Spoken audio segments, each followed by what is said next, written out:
आपको अक्सर थका थका सा महसूस होता है, भले ही रात में आराम पूरा किया हो? अगर आपका जवाब हाँ है और आप हर रात 6 घंटे या उससे कम सो रहे हैं, तो साइंस के पास आपके लिए एक बहुत जरूरी चेतावनी है। और इसके लक्षण इतने आम होते हैं कि हम अक्सर उन्हें नजरअंदाज कर देते हैं। पहला संकेत, क्या सुबह उठते ही आपको ताजगी की जगह थकान महसूस होती है? दूसरा, क्या दिन भर किसी भी काम पर ध्यान लगाना मुश्किल लगता है? जानते हैं, हमारा फोकस सीधे सीधे हमारी नींद की क्वालिटी से जुड़ा होता है। और क्या आपके साथ ऐसा होता है कि छोटी छोटी बातें, जैसे किसी का नाम या कोई जरूरी काम, दिमाग से निकल जाता है?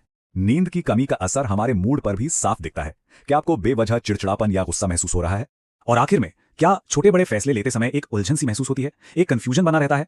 जब 6 घंटे से कम की नींद एक आदत बन जाती है तो मेडिकल भाषा में इसे क्रॉनिक स्लीप लॉस कहते हैं। अक्सर लोगों को लगता है कि बॉडी इसके लिए एडजस्ट हो जाती है, पर सच तो यह है कि हमारा दिमाग चुपचाप नुकसान झेल रहा होता है।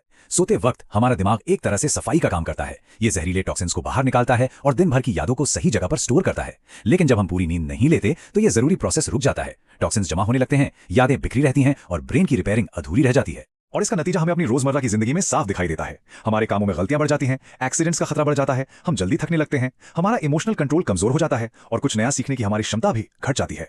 चलिए अब नींद के विज्ञान को थोड़ा और करीब से समझते हैं, खासकर नींद के उन 2 नाजुक स्टेज को जिन्हें खोने का रिस्क हमारा दिमाग नहीं उठा सकता।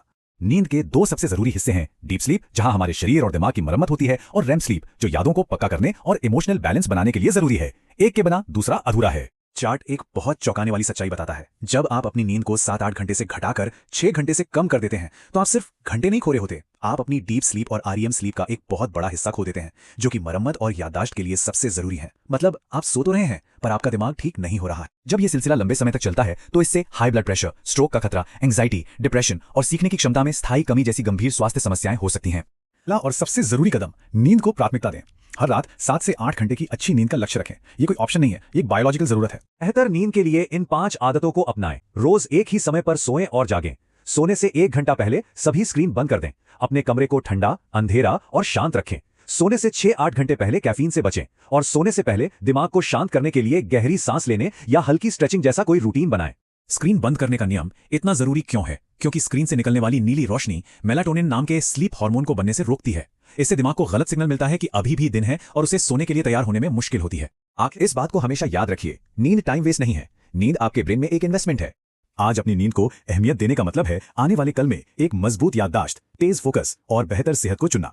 तो सवाल अब यह है, आज रात की नींद को एक रोज के खर्च की तरह देखा जाएगा या दिमाग के भविष्य के लिए एक जरूरी निवेश माना जाएगा? फैसला आपका है।